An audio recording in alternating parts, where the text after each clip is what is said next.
Welcome to Monday Night Rants on the Better Sports Network. What is going on, everybody? Uh-oh, somebody has a case of the Mondays. Well, that's the way the cookie crumbles. And, well, Bob's your uncle. Rants on the Street with Thomas Stevens. Shout out to my producer, Tyler Heavy T. Soto. Boom.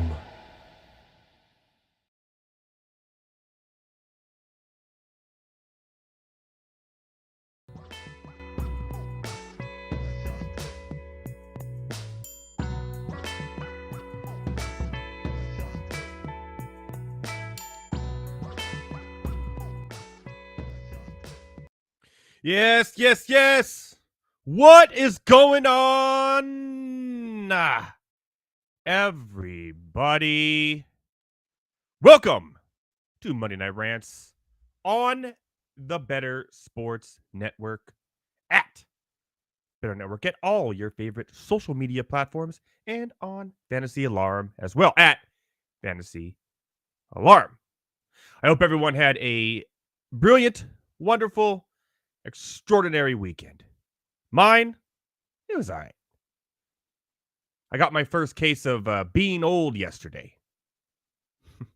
See, my fellow ranters, I'm in a little bit of pain today because yesterday morning I had all these things I wanted to do. There were the games. I wanted to get some chores done. I was going to work on the studio here a little bit. All these things. Get up, I take a shower. I'm like, this Sunday is going to be great. I go to put on my socks. I bend over. I put the left one on, and my back went out. That's right. My lower back is in pain from putting on socks. That's what almost being 40 gets you right there. Woo! Shout out to my socks for putting my back out of commission. Have you guys, my fellow ranters, put it on the chat. Have you ever done anything dumb like put on socks and your back went out, or you dislocated your arm by closing a door or something? Let me know. Because it sucks. Not going to lie. Also, bad betting weekend. We've been getting a little spoiled here, Heavy T and myself, and Thomas Stevens as well, who will be on tonight, by the way. Rant on the Street. Plus, we're going to talk some NBA, and we're going to go over our bets for the conference championship games this next weekend. But yeah, we've been hitting. And I've been so confident. It's been a wild ride for the last 2 months, it seems. Never under 500 in all my picks. I went 1-4 yesterday on the games and had a bad, lousy UFC as well. So, hey, it happens. It happens. If I was that good at it, I wouldn't be here talking right now. I'd be living in Vegas in a mansion. But we'll make up for it this week. I promise. We'll make up for it this week. I promise, my fellow ranters. I will indeed. But what a show we have for you tonight. Rant lines as always. The Titans have a new coach. The Raiders have an old new coach. We'll go over all 4 games. We'll have Rants on the Street with Thomas Stevens. We'll go over UFC recap. Snooze fest. Sucked. Good card. Terrible outcome. And of course, we'll go over our picks for the AFC and NFC conference championship games at the end of the show. But first, this. Get it.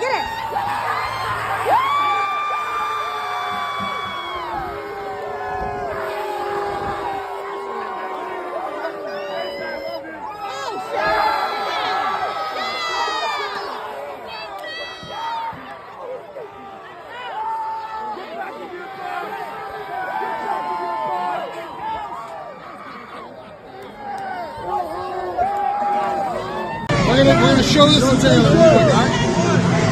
Jason, I'm a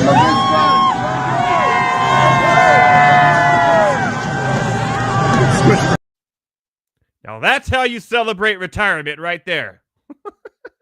Going to your brother's game in a suite with Taylor Swift after you visited the tailgate and drank out of a bowling ball. Take off your shirt all Bert Kreischer-y and then have a party. Jumping out the window, grabbing fans, showing the signs to Miss Swift herself. Man, Jason Kelce was on one yesterday. And there's only one person left. One man standing in front of a Taylor Swift Super Bowl. Come on, Lamar Jackson. We need you. Let's jump into the rant lines. All right, I mentioned earlier in the show. Well, this is just breaking, actually, like an hour ago or so.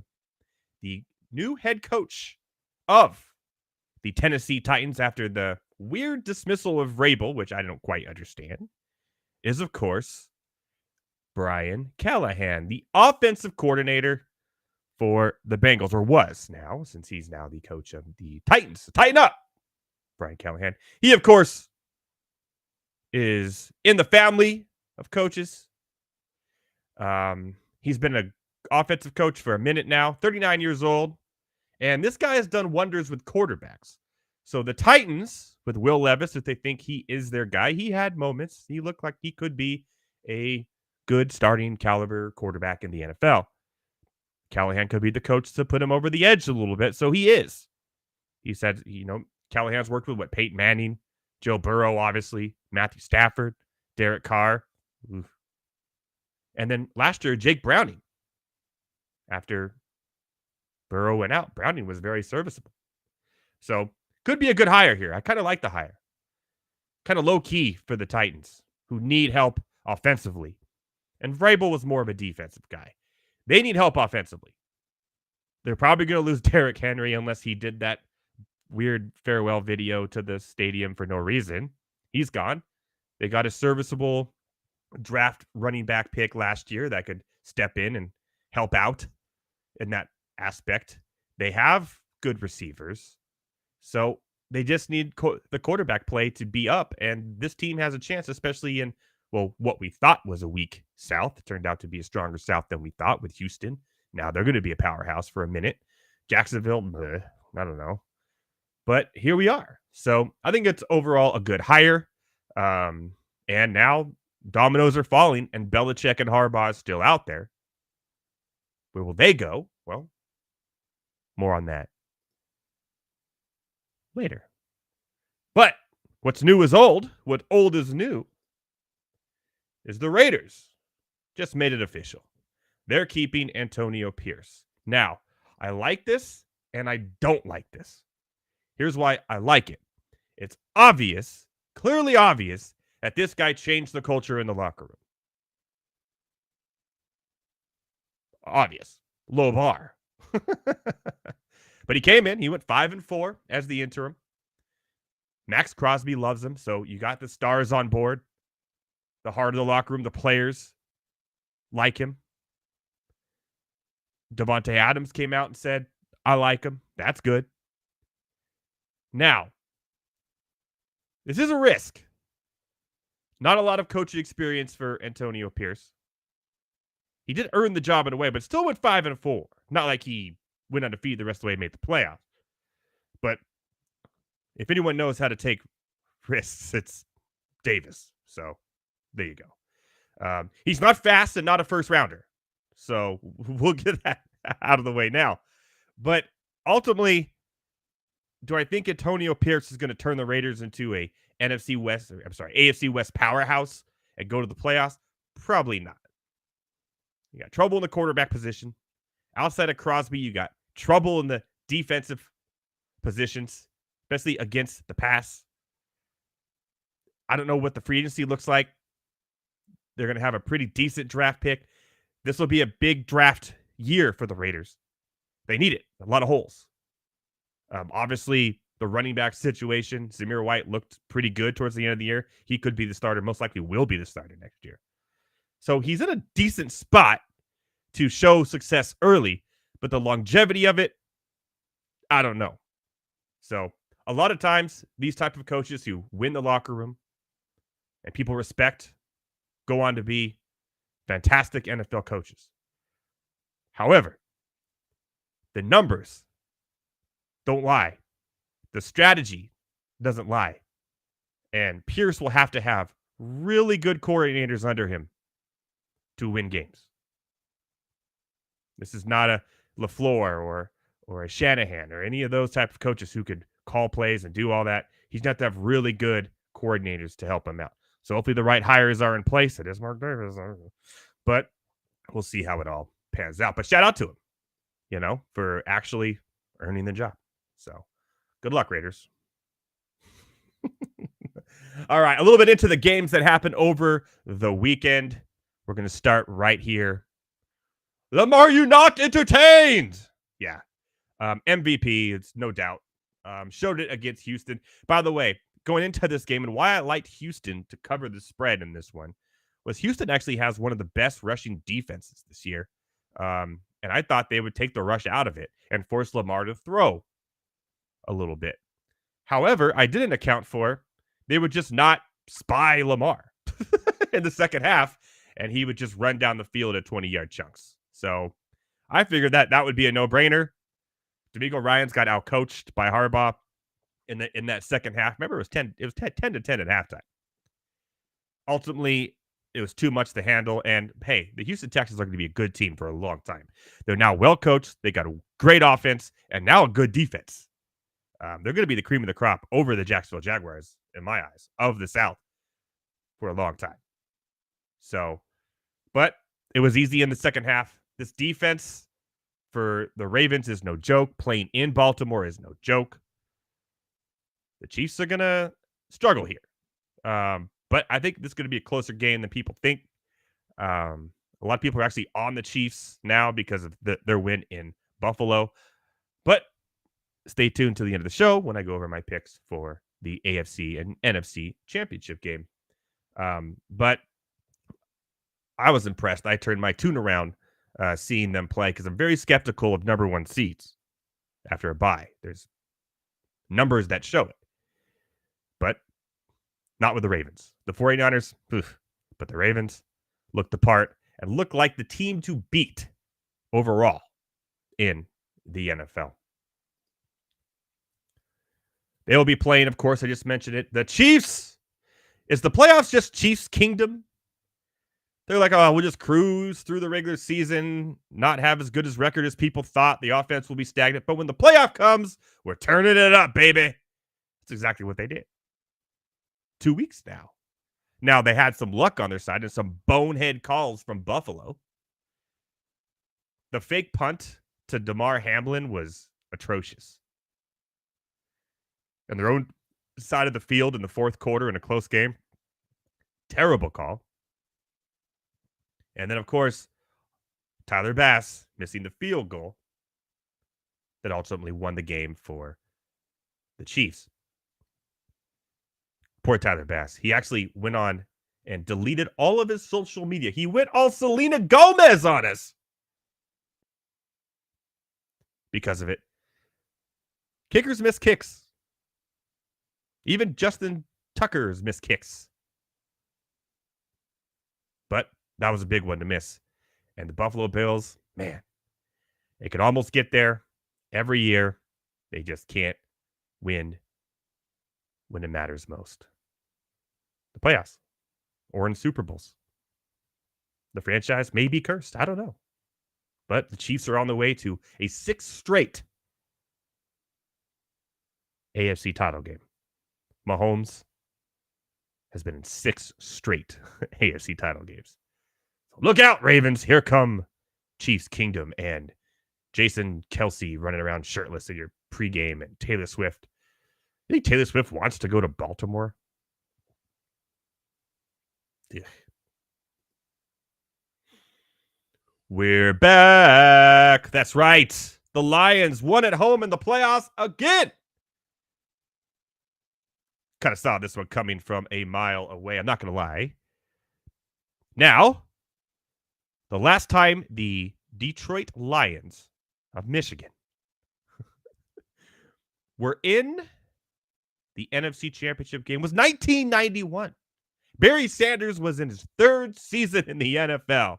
And they got, I'm talking smacked. But at that time, the Washington Redskins, they were the Redskins at that time. I can say that. 41-10. They're the only team that was stuck on one conference game championship appearance, not named the Houston Texans. They're too new. We don't count them. This will be their 2nd trip ever. They've never been to the Super Bowl. Will this be the year that they go to the Super Bowl?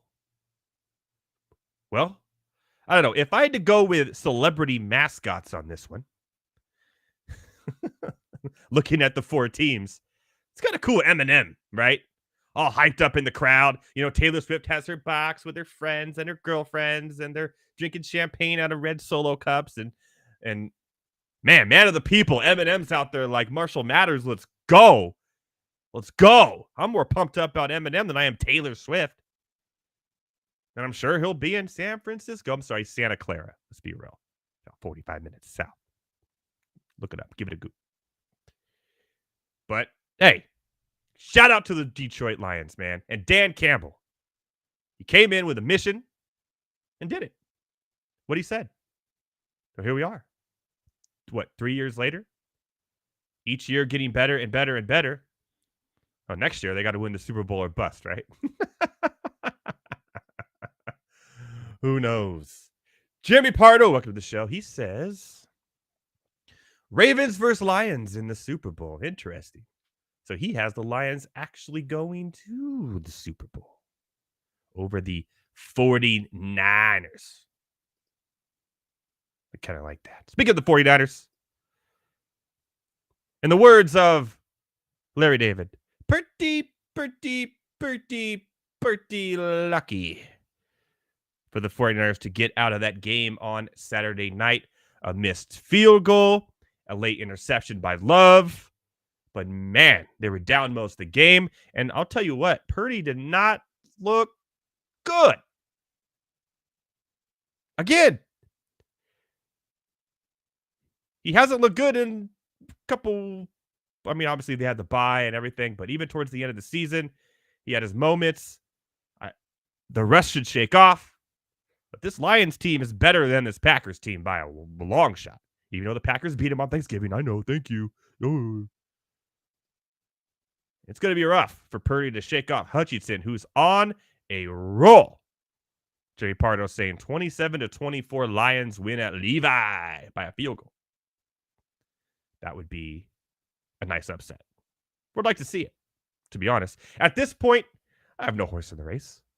I want to see the Lions go to the Super Bowl. I want to see the Lions win the Super Bowl. Who doesn't like a good underdog story? And Jared Goff winning the Super Bowl. Just think of the quarterbacks we have left. You're going to get Purdy or Goff in the Super Bowl no matter what. On the other side, Lamar Jackson or Mahomes, obviously. So, wait to Tavares is here. He says, what's going on, ranters? And again, like the Houston Texans, the Green Bay Packers are going in the right direction. They have a boatload of receivers now that are all capable of catching footballs. You'd be surprised how hard that is nowadays in the NFL. Like a record number of drops this year. And Aaron Jones, once he got healthy, has been steamrolling. And Jordan Love looks the part. Second in touchdown passes to Dak Prescott. Low interception rate, except for Saturday. But ultimately, when it's all said and done, we got another one. Green Bay fans, you got another one. Congratulations. I think Love will be just fine and be the starting quarterback there for a while. I love Reed. I love Wicks. I love the receivers. The defense is fantastic. They got great against the pass, very good against the pass, which is what you need to be nowadays in the NFL to actually win. And shout out to the Green Bay Packers, going farther than anyone thought, and giving us all the lovely joy of destroying the Cowboys in the playoffs, baby. God, if I go back and watch that game again, I would. You would too. Because it was fun. All right. We got Rants on the Street coming with Thomas Stevens. We're going to do a little NBA bets for the Hawks and Kings game that's on later tonight when the show is over. I'll give you my best bets. We're 5-1 over the last 3 weeks, by the way. Crushing. 5-1 in our NBA picks over the last 3 weeks. That's what I need to turn around my bad week in the NFL. Some NBA. We're going to talk a little bit UFC 297. Part of it, most of it, was a little bit of a snore fest. I'm not going to lie. Looking forward to UFC 300. And we'll give our NFL, AFC, and NFC championship picks and who we think is going to be in the Super Bowl, and if we think our fellow ranter here, Jeremy Pardo, is correct. After the break, Rant on the Street, and our boy, everyone's favorite, little Disneyland lover, Thomas Stevens. Of the NHL games, I had a conversation with Coop A Fiasco yesterday when we were producing High Stakes, and he was talking about playing video games. And since he covers fantasy football, I said, "Hey, are you going to be getting the new Madden this year?" And he goes, "Yeah, I don't really play Madden. I play NHL." And that tells you, and it really does, that I do feel that the NHL game is better than Madden. I feel like Madden is overrated. The NHL game is so realistic. I don't know if you guys saw the trailer and all the new additions that they added to this game, but it really looks good. I tried finding all the games that I had of NHL, and I thought I had a lot. I only have 4 of them. And that's because I used to live with my my roommate and good friend who got me into hockey, and we would play most of it in his house. So he has most of the games, but I do got 21. There you go. I got Okay. NHL 18. We got Connor McDavid up there. There you go. NHL 12, I think, was the start of the new consoles for me. But the big one, the holy grail of NHL games, NHL 94 there for you the go. Sega I Genesis mean, right there. Look at that. Look at that beautiful cover. Look at it. Looks like a VHS tape. That's how good this game was. No, let me stop you right there. So people, VHS tape, if you don't know, it's this like rectangular black plastic with the magnetic tape on the inside. Tape's this big. You put it in something called a VCR. For a little while, there was something called Beta that didn't last too long. Look at this cartridge. I mean, they're not cartridges anymore. They're either discs or those little memory cards. But man, that thing is thick, right? And you don't even need a cartridge or a disc anymore. You can buy the digital version. And then you got Ron Barr on the book. I mean, he used to be always in the intro telling you about the team and what was going to be happening in the game. So NHL 94 is by far my favorite game, sports game. I love that game.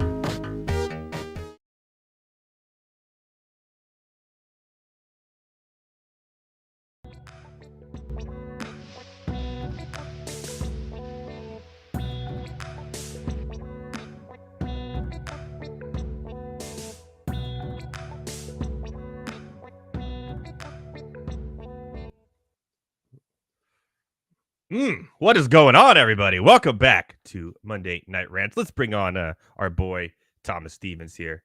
What is going on, my friend? Nothing much, man. How are you doing? You got is it the open closet? What do you got going on back there? You got just a little whatever you want to call that. he finally did it, everybody. He has a background. Yep. Welcome to the put show. Some more sports memorabilia up on it, but that's You all. do. I mean, you got plenty to work with all the Lakers championships and Steelers championships. Yes, we do. Put up there. Even though they were in ancient times, yes, we do. We got something to work with. More than my teams have. So there you go. You missed last week. You were back this week. Obviously, you missed last week because of the Steelers game. Disappointing. Understandable. And it was disappointing, yes. But I'm sure you had fun anyways. Yes, yeah, for sure. It was a good little hope in the third quarter.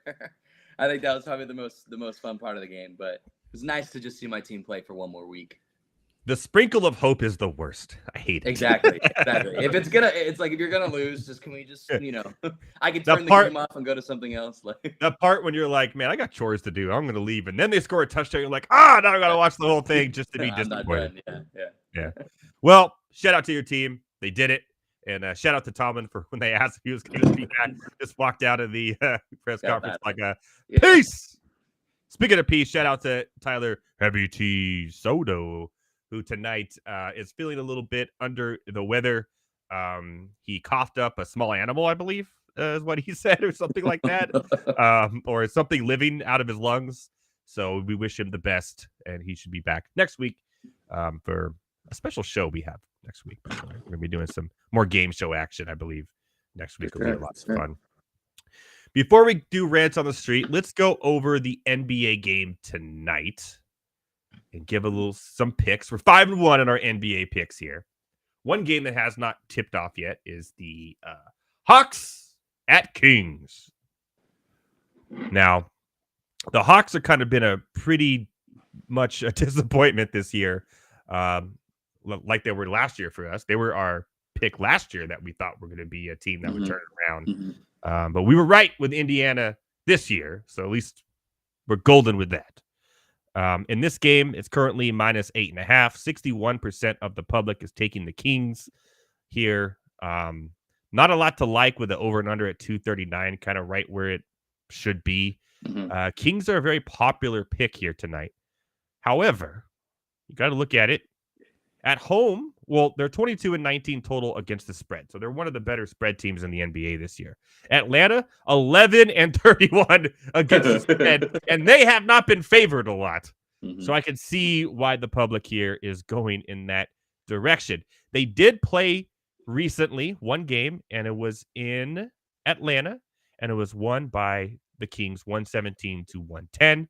So a 7-point victory there. The spread was -1 for Sacramento in Atlanta.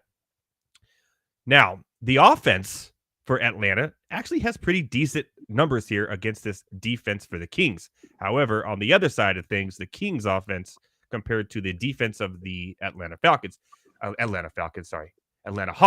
They're all birds in Atlanta. I don't get it. The Hawks. I'm used to Heavy T talking about the Falcons all the time. Their defense, to be faint, is the second worst in the NBA, only behind Detroit. They're ranked 29th in almost every category here, with a top 5 in Sacramento offense recently. Do you buy the points here? Do you go minus 8.5? Are you with the public and think that Sacramento should roll through this game? Or I mean, Atlanta hope here. I think if I was gonna take something on this game, I probably would take the safe bet of the 8.5. Trae Young's out, so obviously that's one of their best players is gone. I will say though, the Hawks actually offensively, like you just said, have not been looking that bad. DeJounte Murray knows he's gone. He's going to be going somewhere. I don't see him staying with Atlanta, and DeJounte Murray's been playing some of his best ball this season right now, and I think that's what happens. To everybody who's about to get traded, but. The other guys have stepped up too. Jalen Johnson's been balling. I always. He's been great.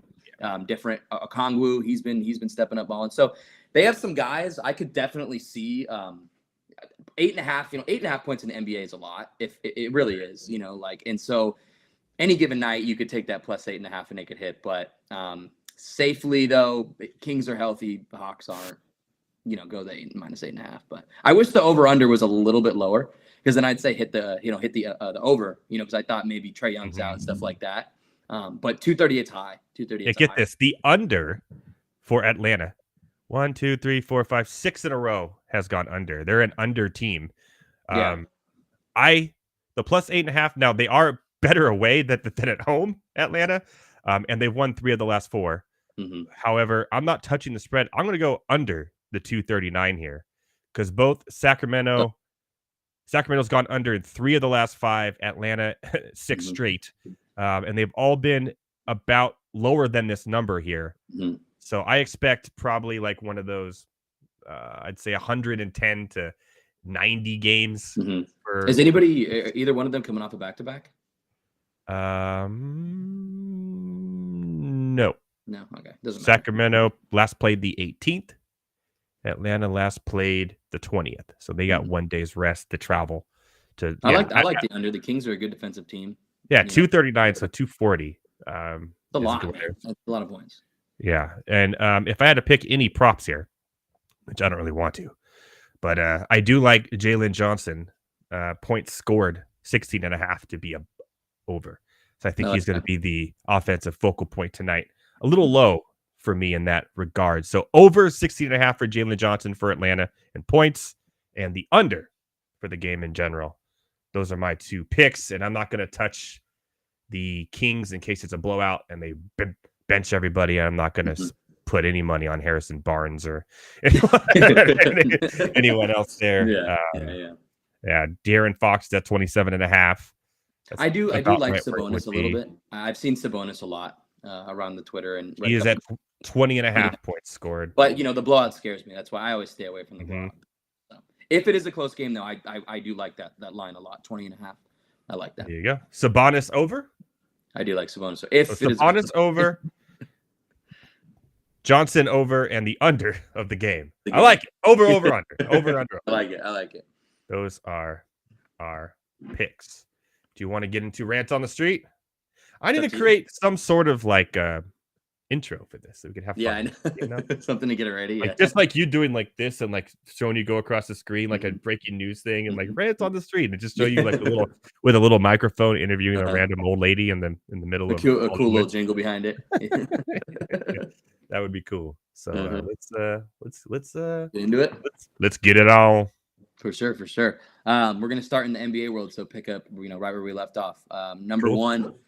This is the topic right now, in my opinion, in the NBA. Everyone's talking about it. What goes on in Golden State this offseason. And honestly, I kind of want to add to this question a little bit more. What goes on before this offseason? It might not even get to the offseason. So, yeah. They have a chemistry problem.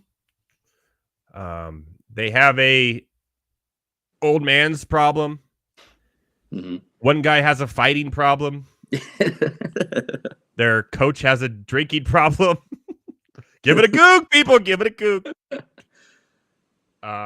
So there's a whole lot of problems there in Golden State. I think the best is behind us.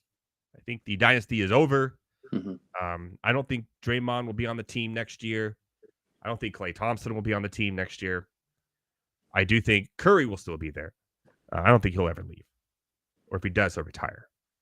But they have a lot of things they need to figure out depth-wise, chemistry-wise, because they can no longer just shoot threes every time. They just can't. It's been 2 years now of this, especially on the road.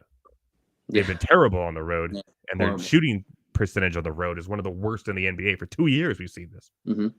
So I'm not saying a full overhaul, but pretty close to getting younger and more athletic and stretch the floor more and not just depend on threes.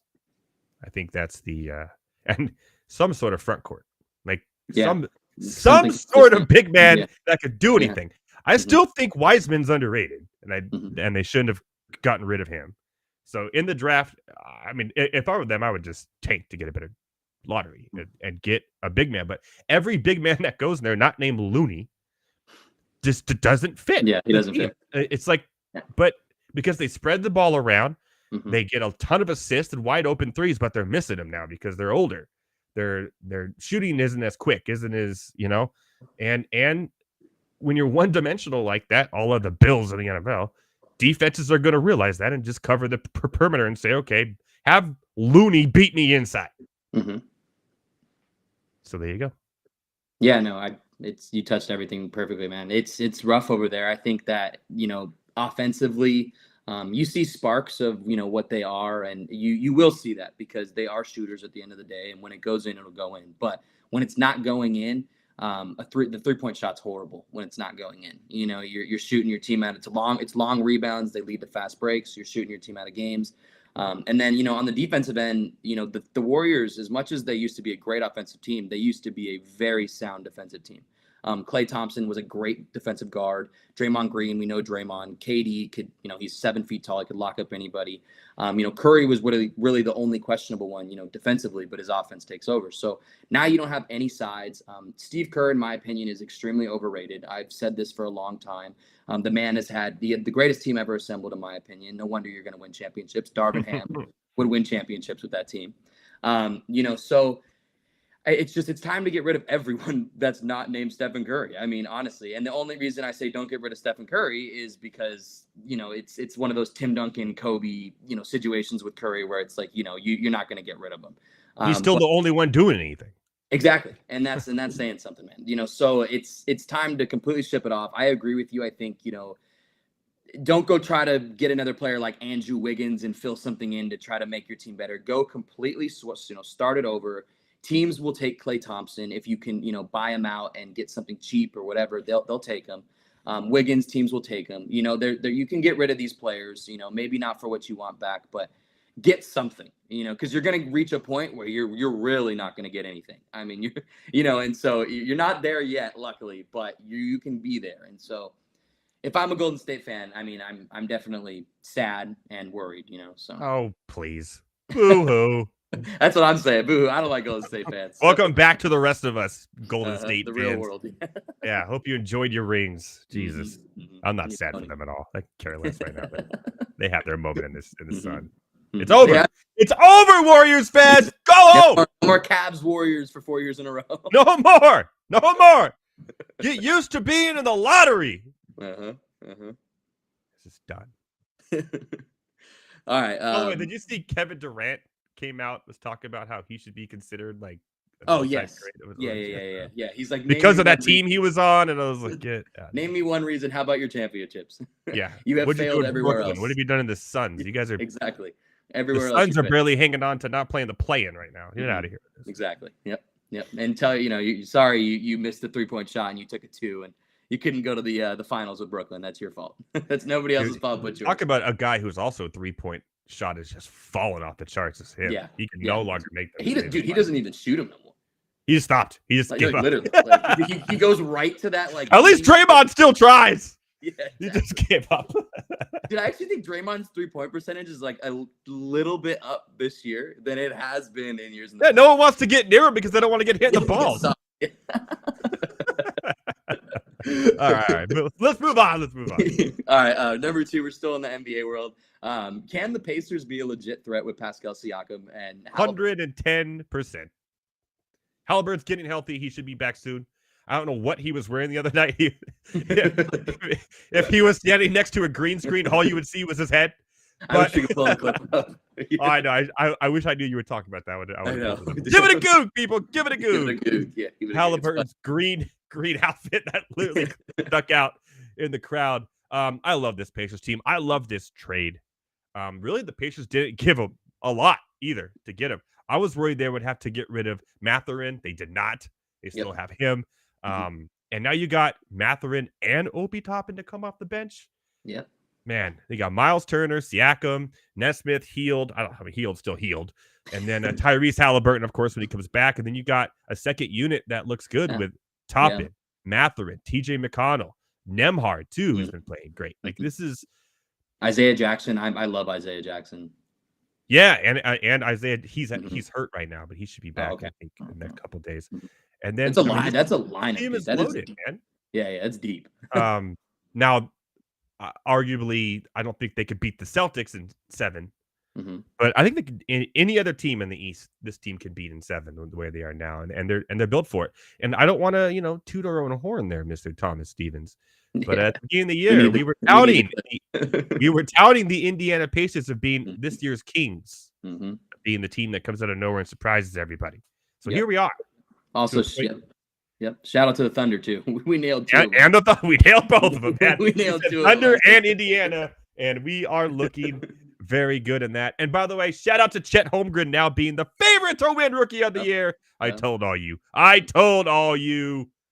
my fellow ranters, to put some money on it. Put some money on Chet Holmgren because it was nice. It was sexy. What was he? He was 3rd, right? At the beginning of the year. Scoot Henderson was above him, I think. Yeah. Scoot Henderson was above him. I forgot about Scoot Henderson as he's playing basketball. It's so funny. So yesterday, real quick, I was watching the Lakers-Blazers game, and I see 00 come in the game, and I'm like, who the hell is this guy? And then they said Scoot, and I'm like, no way. Oh, my God. I'm like, I just forgot about the freaking 3rd overall draft pick, 2nd overall draft pick. Well, he was supposed to come in and replace Dame Time, but it looks more like lame time. Am I right? Yeah. Hold on, Andrew. That's a rib shot. All right. We'll move on. Your Pacers. You agree with the Pacers could beat anyone except 100%. Yes. I think honestly, I will say one real quick. If they can maybe get one more thing, this year can be. I swear it could be a possibility this year. If there's a way Buddy Hield's involved, a pick or something, and I don't even know a player off the top of my head. Maybe like a Kyle Kuzma, something else that's put the ball and it would be. I mean, they could be a very sneaky team, man. Very. Sneaky. They're right there in the 6th spot, so they're just above the play-in. But I mean, they could beat the Knicks, the Heat, the Cavs. The Cavs are overplaying for sure. And then you got the 76ers, who I'm still not sure on. They just won tonight. I just watched the end of the game. And then the Bucks, a pretty good team as well. But I think in 7, Indiana would still give them a run for their money. I mean, I know it was whoa they have there. It was earlier in the year, but I mean, Indiana has gave the Celtics a run for their money and the Bucks a run for their money, multiple times this year. So, you know what you're getting with Indiana. You're getting a high-scoring game. You're getting extreme fast pace, young. So it's interesting. It's a whole different ball game than what Milwaukee plays and those other teams play. So. You mean they don't just sit back and shoot threes and try to win a championship? Exactly. That's what Denver did last year. Yeah. All right, moving on. All right. Number 3, we are staying in. Oh Jesus, we're staying in the NBA world. Oh man. It's gonna be a Lakers question. Yeah, it's a Lakers question. What needs to go on for the Lakers to be back to the Western Conference Finals? Possibly more. Everything. I'm trying to be nice, Thomas Stevens. Go ahead, dude. Go ahead. I told you I gave up until Ham's gone. I completely gave up. Yeah, what did you guys have for Christmas dinner? Like, what was your Christmas dinner? Let's see. I had ham. What else? Macaroni and cheese. Did you have anything other than ham, like a prime rib? I'm trying to think. What do we have? Oh my god, See, I'm like prime really rib. When you go Christmas dinner and they say I have prime rib, you're like, I will be there, right? Yeah. But if they say, oh, we have ham, you're like, we just had ham recently, Thanksgiving, Yeah. Ham is ham. It's like, can I just have bacon instead? And then you overpay it from honey baked and it has all this brown sugar. Is this a dessert? What's going on here? A prime rib, some au jus, you know what you're getting. Delicious prime rib. Always. The Lakers need prime rib because right now they got shitty ass ham. Mm-hmm. Dry ham. Yep, dry ham. Yeah.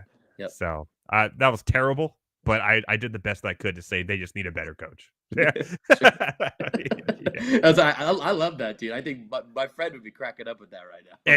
and stop getting players like Cam Reddish and all these guys that are good on other teams in a role, and then bring them in and hope, and then don't put them in the same role and hope they'll be good. It's just not good. It doesn't work. Yeah. It's extremely frustrating, man. It's I think the major issue is coaching. You need a better coach. LeBron James coaches this team. It's the truth. I've never seen a coach. I'm sorry. Like I stand tall on this, man.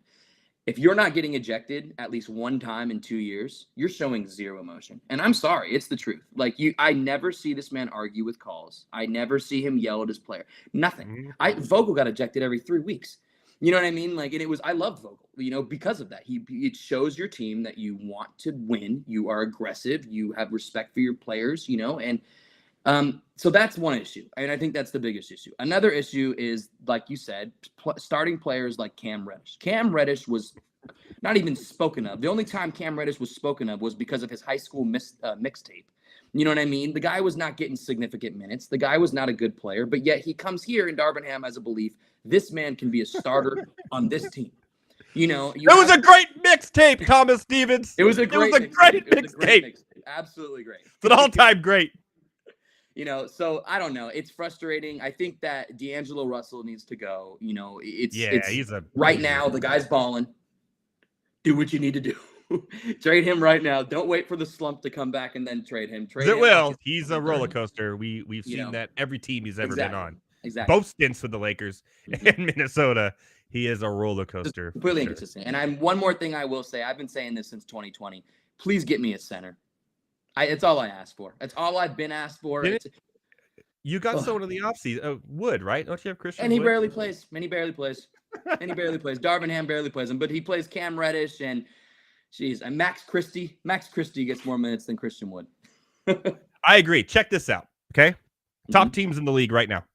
Minnesota Timberwolves, great center. Oklahoma City Thunder, up and coming rookie of the year center. Yep. Denver Nuggets, the best center in the world. Exactly. Clippers, Zubac. Solid. Been playing out of his mind. He's hurt right now, but been solid. The Celtics, yeah, at least, yeah. I mean, yeah. 76ers. But they got a lineup that can work it. Yeah, that's true. And then the Bucks, they still have old man Lopez there. They do. Yeah, but it's still a block. He's Rebounds, still block doing shots. it, yeah. And then you got Giannis, who's like, yeah, he could play center if you wanted. Yeah, to. exactly. So I know I completely feel you, man. Like, Cavaliers in fourth, Mobley. Like, I'm looking at all these teams that are winning. It's no longer just a chuck up threes at NBA like it was a couple years ago. Big men are coming back and dominating games. That's why Siakam was so wanted, right? Yep. And I look at all these teams in the bottom, and no centers, including the Lakers, and they're low on centers. That's for sure. Yeah. Golden State, the Devon Grizzlies. Although Jaren Jackson isn't really a center, he's kind of undersized for a center. Yeah. Portland Trailblazers, they got nobody. San Antonio Spurs, Wemby, but he's not playing center. It's just the Washington Wizards, Charlotte Hornets. The Hornets have Williams, but he's been hurt all year. The Raptors just lost one of theirs. Brooklyn Nets, Allen. No, yeah. I mean, yeah, and then not consistent. The Hawks, the Bulls, all these teams don't have centers.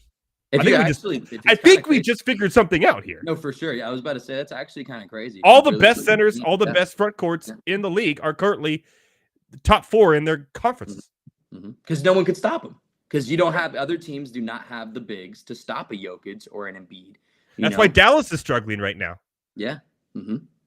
Same. They don't have a big man. It's tough. When we won the championship and we stopped Jokic, and actually it's funny because Jokic was on a podcast the other day and just said this. He said the hardest I ever had to play, was when the Lakers had 3 big men running at me. They had Dwight Howard, JaVale McGee, and Anthony Davis, all 3 of them coming in and running at you.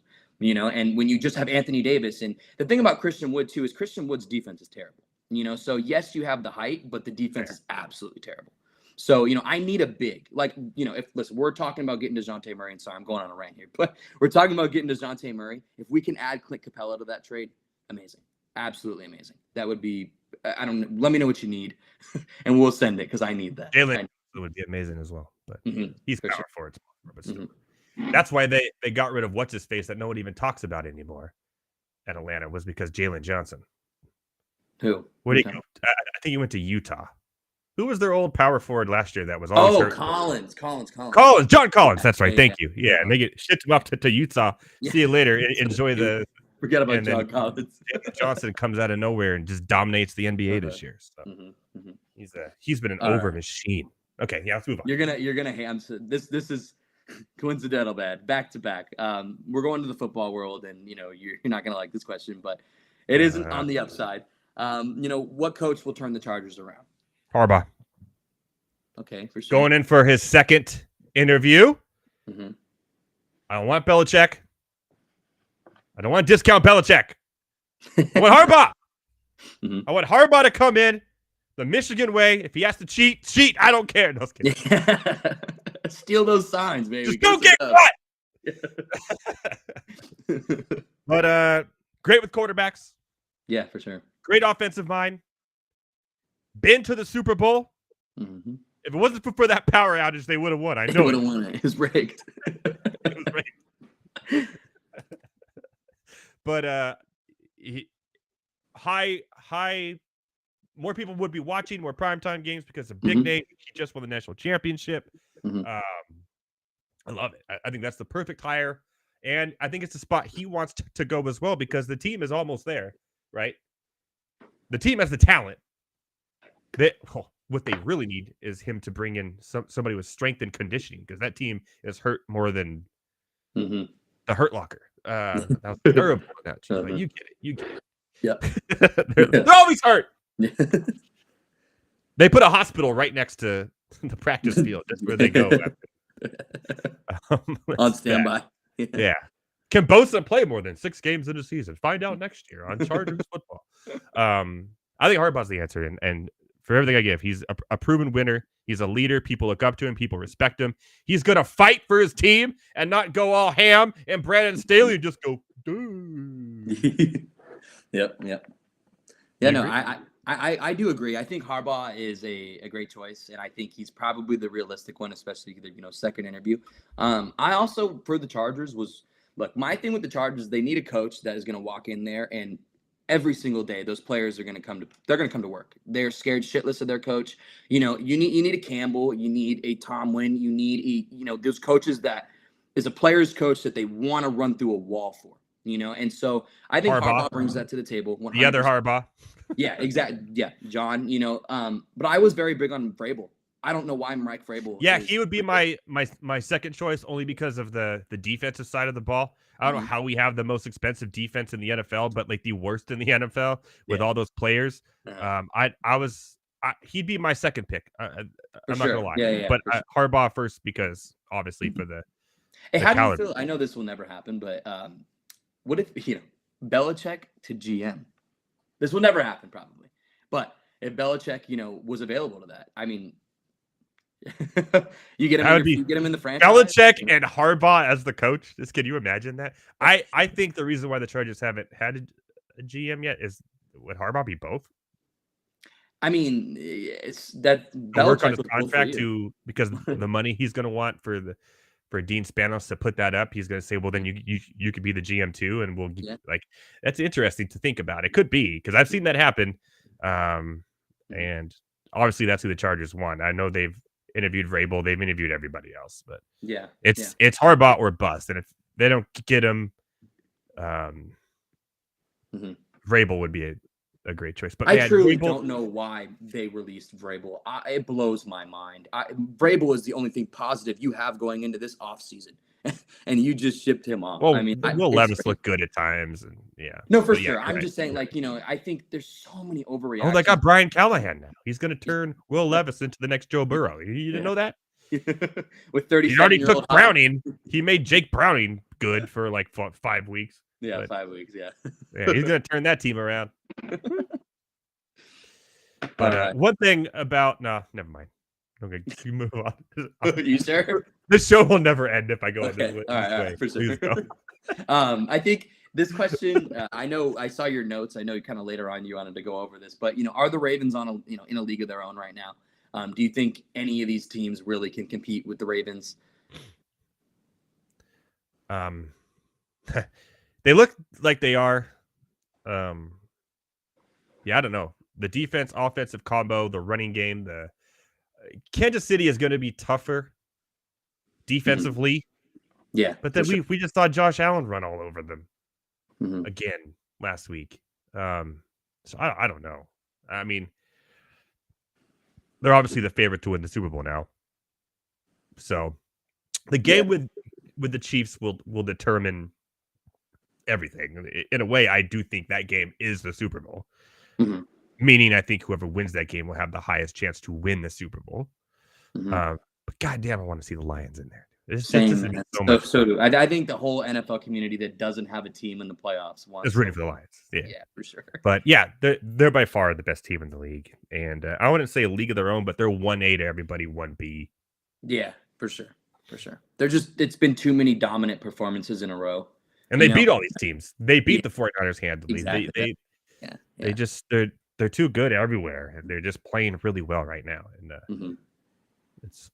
I agree with you. I agree. I 100%. I think the only person that honestly, and this pains me so much to say, because just like last year, I thought that they were out of it, and they're not.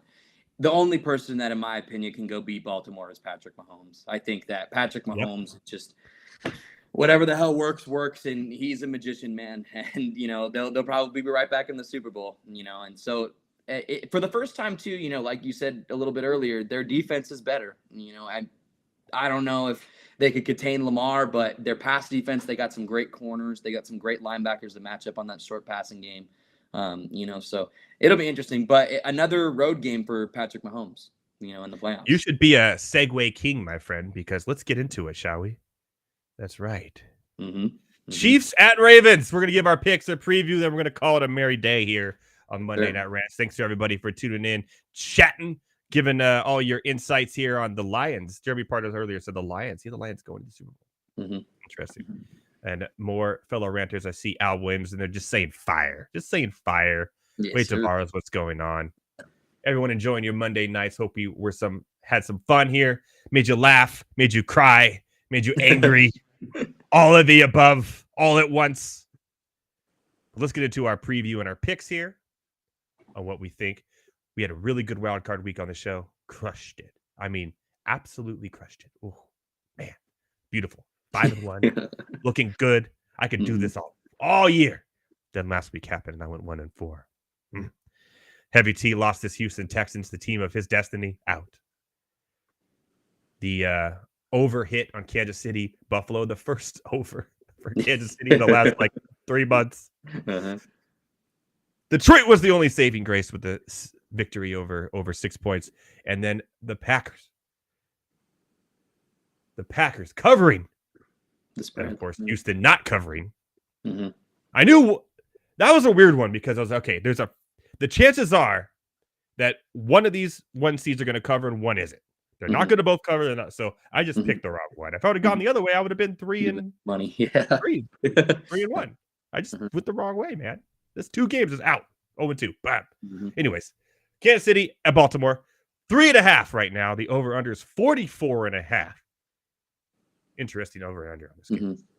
46% of the public likes the favorites at home. In Baltimore, 54% are drinking the Taylor Swift Chiefs Kool-Aid or whatever Jason Kelce had in his cup. What do you like here? You go first on this one. I'm going to be honest, man. I think if you're going to bet something, I think the spread is interesting for Kansas City at +3.5. I think it's a close game. I think both defenses are, I'm not ready to say Kansas City's elite, but they're pretty damn good. And Baltimore's defense is elite. So I think it's closer than people think. But I'm going to be honest, man, if you're going to sprinkle on this game, I have it right here at +145. I don't know what DraftKings has it, but I'm taking the Chiefs money line. I think that Patrick Mahomes, who doesn't like betting on Patrick Mahomes? You know what I mean? And I think that, but I think this is probably the 156 currently live right now, +156 right now, which is pretty hefty. I'll take that. If you can, if you're down to sprinkle and you want to make some money, I think, put it on the Chiefs, man. I do. Interesting. Why I like that too is check this out. Baltimore had 4 losses all year. 4. 3 of them were at home. Kansas City was terrible at home this year. They were actually 7-2 on the road. A better road team than at home. Oh, yeah. So I don't think these 2 teams did not play this year, correct? No, they haven't played since 2021. So that doesn't tell me anything. I think Baltimore went 36-35. Yeah. It was in Baltimore, but Baltimore won 36-35. But that was 2-3 years ago. We're not gonna. That was also when the Chiefs defense was not good. Not good. Yeah. The Baltimore offense, number 1 in rushing, obviously. Number 1 in rush attempts. Number 3 in rush per yards. Number 6 in yards. Kansas City defense. In the 18th in rush yards. So just in the bottom half there. They're better against the pass. So they're really good against the pass. This is the opposite of what Houston's defense was. Yep. And yet, look what they did to them on the ground. On the other side of that, the offense for Kansas City, not what it has been. They're 9th in yards. Patrick Mahomes is 6th in pass yards. And the defense for Baltimore is smothering, especially against quarterbacks. They have the best QB rating against quarterbacks, which means quarterbacks have done the worst against them all year.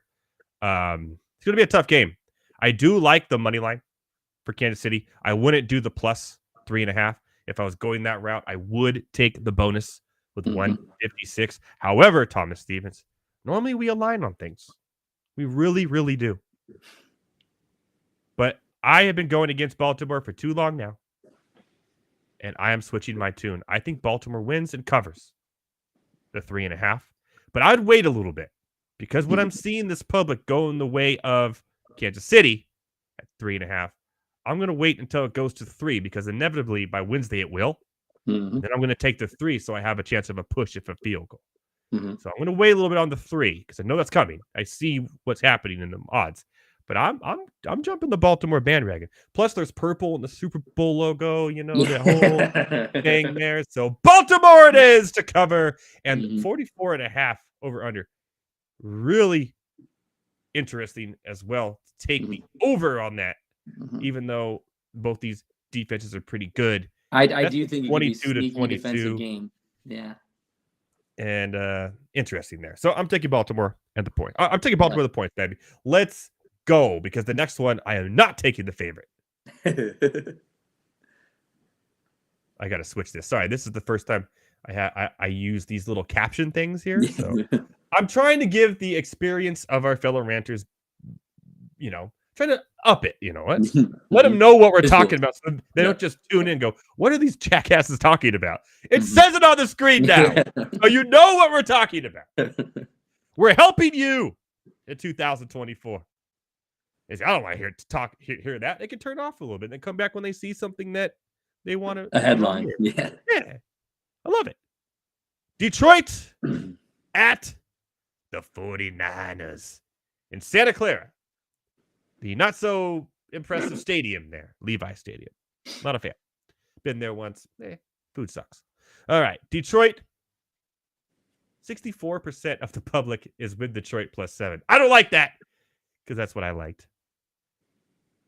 -7, 36% on the 49ers at home, obviously because the 49ers did not look good against the Packers. Over and under is at 50.5 of this one. Kind of like the under. I'll explain. I'll feed you my baby birds. But first, Thomas Stevens, what do you got here? This one's hard, man, because it's almost like you're going against your emotion. It's like emotion to like what I think is going to happen. I think that the Lions' pass defense is atrocious. They are one of the worst in the league.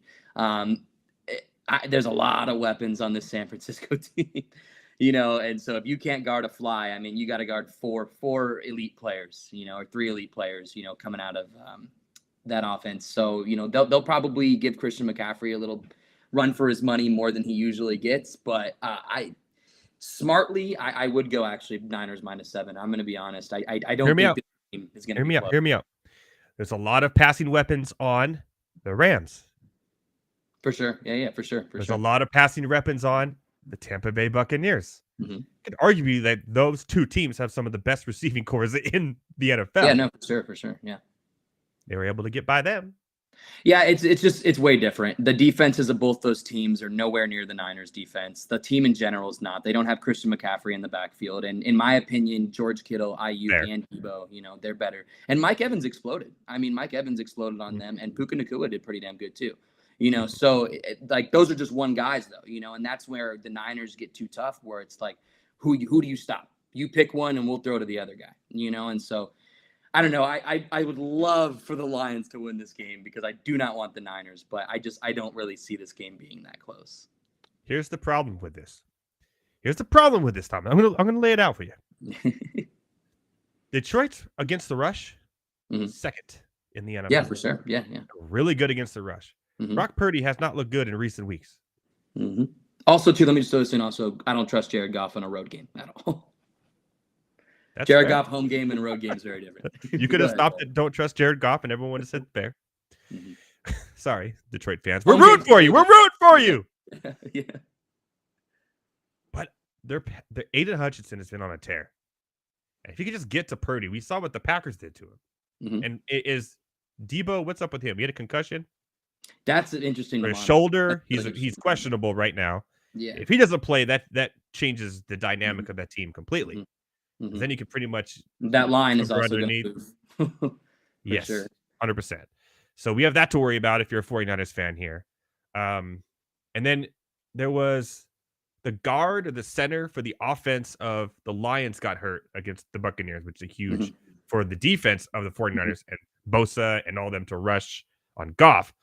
We don't have any mobile quarterbacks here. I could see. Okay. If this was 4, I take the 49ers. I know. 3 or yeah, 4, yeah, for sure. The 7 Seven's and a the lot. way it's just the way Detroit's been playing. I just can't.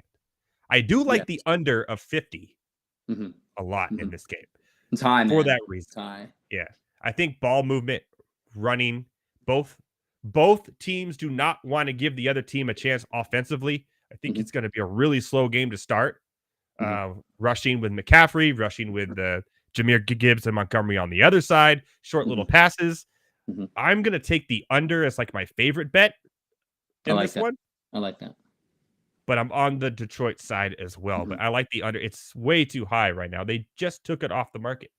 Stop doing this to me. Oh, there it is. 50.5. If you could get 15.5. any of these bets too, and somehow Deebo Samuel gets ruled out, I mean, you're getting such good value. If you can get a 50 right now, get the 7 and the 50.5, because if Deebo is out, it could go to 6.5, 6. 50 should probably. I could see like a 40, maybe 46.5. That may close at that may close just under 50 for sure. The Detroit money line is 265. It's interesting. If you want to put like sprinkle a little just a little Salt Bay, a little Salt Bay on the money line, if you know what I'm saying. Definitely put some Salt Bay on that Kansas City money line, though. Yes, for sure. Make that meat actually taste good. There you go. Get some prime rib, not some ham. Yep. Yeah. No one wants that boring old ham you get every year. We want the prime rib this year. You know what I'm saying? I want to dip that in au jus. Damn right. I will say too, listen, the Niners, look, Campbell and the Lions, they don't get punched in the mouth. The big thing with the Niners is they love to punch you in the mouth. Exactly. And so that's where it gets a little interesting is the Niners, they like to beat people up. You're not going to beat this team up. So it's going to be a fun game. I'm actually looking forward to that game more than I am the. So I hate both the AFC teams that are playing. So couldn't give two shits, to be honest. Thank God that game's on earlier in the day. I could just get that one over with. Maybe I'll take my daughter for a bike ride or something. There you go. Yeah. Keep your mind busy, and then come back for the good game. You know what I'm saying? The good game. By then, I'm sure Lamar Jackson would have had 3 rushing touchdowns, 3 passing touchdowns. Or the NFL got their golden boy again to the Super Bowl, one or the other. The colors are purple and red. I know. I've been seeing this all year. And did you see some local news already had we're giving away free tickets to the Super Bowl featuring the Baltimore Ravens at 49ers on their like what we have here on their thing, and I'm like, it's scripted. It's scripted. I knew it. It's scripted. Hey, real quick before we go, but by the way, we don't have any real end time. I can end whenever. It's my show. Oh, but we will end. I don't know why, but I just want to talk to you about it. UFC 297. Oh, hell yeah. It was a good card on paper, but a lot of it was pretty boring. I'm not going to lie, including the Pennington Bueno Silva fight. That was 25-30 mintes of life I'd like back. Yes, sir. I don't know how they even picked a winner. I would have just given that one let's run this back at 300. If I was Dana White. It was terrible. I'll run that back in an Apex. And I really thought that Bueno Silva was gonna just choke her out in the first 2 rounds, but she just couldn't get a handle around the neck. She at least 5 times tried. That's all she was doing. She had no, the only reason she was there was to choke her out. That was her only way to finish. She did not try anything else. She never punched. It was a few leg kicks, which is weird against Pennington because that's her weakness. I was like, what is going on here? Oh, she's trying to choke her out. Never happened. And Pennington won because of it, because she had more strikes. It was that simple. Terrible fight. That's all we're going to talk about that. However, the Strickland Duplessis fight was actually pretty entertaining. Do you agree with the scorecard, however? Man, split decision going in the way of Duplessis. Yeah. Look, you agree with the scorecard? I think that I've been seeing. Remember, the blood was from a headbutt. The blood that was. It was a illegal shot. Yeah, for sure. I think that looking back at the scorecards, I want to say Strickland. Honestly, I do. I want to say Strickland. I agree. I really do. But, people need to realize that, and a lot of people don't know this and they overreact. The judges don't have that in front of them. They don't have the exact significant strike total, what we see on TV right in front of them. They're going off of what these 2 eyes see, and to be honest with you, man, while I was watching the fight, I thought it was Duplessis' fight to lose. I did, by watching it, just the volume and, the way the punches were landing, and then, the blood was very misleading. Nobody knew that was an illegal shot. I didn't know that until after the fight. I thought he clipped him, and, so looking back, I want to say Strickland, but during the fight, it was Duplessis. And that's what is, very interesting because it's off of what they see, so what do you think? It's hard, man. Yeah, so obviously the first of the last round, I think were Strickland's. It's those 3 middle rounds that could have gone either way, and that's what happened. Is 2 of the judges? It was round 3 actually. 2 of the judges went 10-9 Duplessis, and the other one went Strickland. And if just one of those other judges would have then Strickland would still be the winner. Yeah. I don't think Dana White's going to want to run it back because he wants to give Izzy another shot. Mhm. And I think Izzy is a terrible matchup for Duplessis. It's a horrible matchup. It's a horrible And matchup. I think Izzy would dominate him. Strickland was a better fighter for Adesanya than Duplessis. Duplessis? Ooh, what up? Although shout out to South Africa for having their first ever champion. Whatever, that's cool. Awesome. It was weird to watch. It's like 10 o'clock here, and it's showing like live images of they're like in the middle of the day, just like celebrating. Oh, God. Yeah. But shout out to them. But overall, I think it was not robbed a little bit, but just that close. Yeah. In that third round, that just made the difference. And during an earlier fight, I don't remember which one it was. I think it was the Tavares fight where Tavares won the fight, but the guy he was fighting actually won the fight. But because he was bleeding so much, and even during the fight, Cormier was like, "Oh, I don't know." Like the other guys are saying, "Oh, he's winning," and they put up live odds, and it was literally like minus 350 for the guy. But because he had so much damage and so much blood, it went the other way towards. I think it was Ricky Tavares or something like that. Yeah. Towards Tavares, it was his first fight, his debut, and I was like, he didn't win that fight. He didn't win, and I think the same thing kind of happened because when that cut happened was in the third round of the Strickland fight. So it's weird that how much you mess somebody up and blood could determine the outcome of a fight so much, even though point wise, stat wise, number of punches, number of all that, takedowns. They don't really matter in that case. It's just I'm going to make this guy bleed and I win. Like that's pretty much what it comes down to. And I want to throw out one more thing too that I was pretty mad about was I think the judges need to start taking this into account a little bit. Strickland, listen, Duplessis had never been past 3 rounds. I don't know what it is. Strickland took him completely out of his game. That's not Duplessis' game. Duplessis is a rusher who rushes you and tries to knock you out as fast as possible. He couldn't do that because of the Philly shell. The Philly shell of Sean Strickland, the defense of Sean Strickland, the counter striking of Sean Strickland. It was too difficult for him. His jabs were nasty. Yeah. Exactly. Jabs were nasty, man. And that's what they need to start taking into account too is, oh, wow. Okay, so Sean is still fighting his type of fight. This other guy has completely switched his style of fight because of Sean. And they need to look at those things, more than just blood on a face. And so I don't know. That's what it seemed like. There was 2 fights that I think were decided just by more blood. That one, I agree. I had Tavares in my DFS lineup. I walked inside. I was like, "There's no way." I was like, "There's no way." Yeah, and then they said the name, and I was like, "There's absolutely no way." Who was it? The Jourdain Woodson fight? Yeah, Woodson fight. Yeah, they thought he won it, and I had Jourdain, and I was like, "Yeah, another one. I'm gonna get all 6." And they're like, "Oh, guys, it's Woodson," and I'm like, "Ah." Yep. Yeah, I know. It was like like overall though, man, when Toronto came out from the early prelims, that place was packed. Yeah. Early prelims at T-Mobile and in Las Vegas, there's 8 people there. Dead. Yeah. Dead until the main event. It was crazy. They love it. When's the last time they were in Toronto?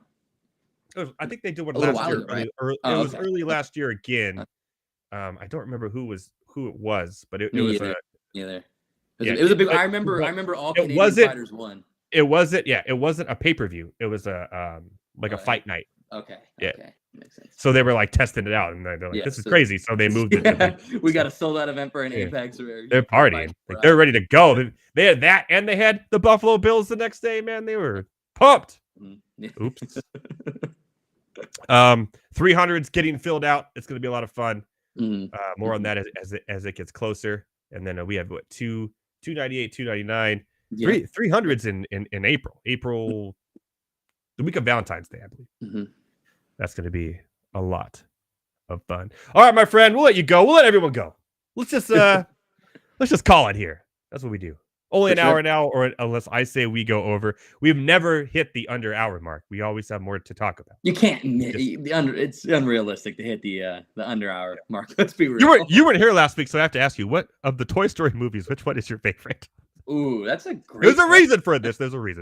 I mean, okay, so for me, number 1 is like obviously my favorite. It's the OG. Can't go wrong. But I do like number 3 better than I like number 2. So you're a Lotso fan too. Yes, I am a Lotso. yes. Love the bear. Yes. If you saw last week, you would. I thought Al's Toy Market was a little weird or whatever that was. Yeah, that one was kind of odd, and you had like the Newman from Seinfeld collecting old toys. Kind of Keeping him, predatory. kidnapping him. A little predatory, I'm not gonna lie. Tiny bit Disney. Yeah. Bit Disney. Yeah, just a little bit. And then 4 was like, we're just gonna take your strings and your heartstrings and 4. I pull forgot there them was a 4. as hard as we can. I forgot there was a 4, dude. They're making a 5, and they made Lightyear. They're just keep on going, man. This is a story that will never end. It never ends. And they do a football game now in Andy's room. Toy Story is gonna take over the world. Dude, have you seen the Toy Story restaurant? No, It's crazy. It's like it's not in Disneyland, or is it? I don't know where it is, but every I want to say 10 minutes, Andy comes in his room and you have to pause. And like this. That's so annoying. Yeah, dude. That is so annoying. Look it up when you get a chance. It's hilarious. Dude, what if you're like really hungry and your food just comes to the table and you're like ready to jump into your food? And some stupid kid with a cowboy hat walks in and you have to pause. You have to play red light, green light. Well, this food is just wafting into your nose and you're starving. Yeah. How annoying would that be? I don't flip off kids, but I may at that moment. Yeah. Greg, Raging Cajun says he thinks it's going to be Lions, Ravens. That's 2 for the Lions, Ravens in the chat. I love that. Crazy. Love it. Lions. All right, Toy Story fans, everyone out there, we're going to watch this Hawks Kings game here and have a good, merry Monday. Thomas Stevens, tell me one real quick way to find you. Yeah, at Better Thomas, BettorThomas on every social media platform you can think of. Send me your questions. Go check out Fantasy Alarms TikTok. Let me shout that out there. We got some great content going on over there. A lot of fantasy basketball advice, basketball in general. A lot of cool NFL edits. Go check it out. You guys will like it. You'll like it. Funny stuff, informative, if that's a word. Informative stuff over there on the TikToks. We'll be doing some more stuff here as well. Yes, sir. Thomas Stevens, myself, from a sick, heavy T. May he put some onions in his socks to get him better before tomorrow. I heard that was a thing. I haven't tried it, but I heard it's a thing. I told him to do it today. I was on a radio show here locally called The Drew Show. I do sports on Friday mornings. And one of their co-hosts was sick, and they were put here we go. We're supposed to leave. She put onions in her socks, and apparently it made her feel better. So I looked it up. So I told Heavy C, hey, put some onions in your socks. See what happens. So we'll see if he does or not. I don't know. It may smell a little bit, I would imagine. That would not be a lovely smell to wake up to in the morning. Yeah. You got your morning dew and onion. Ooh. But the Grinch would love it. Yeah, shout out to Heavy T. The onions on his armpit. Shout out to Heavy T. Feel better, my friend. From Thomas Stevens, my friend, and everybody here on Monday Night Rants, the Better Sports Network at Fantasy Alarm. We'll see you next week. Shout out to Lasso. Shout out Lasso. Boom. Later, man.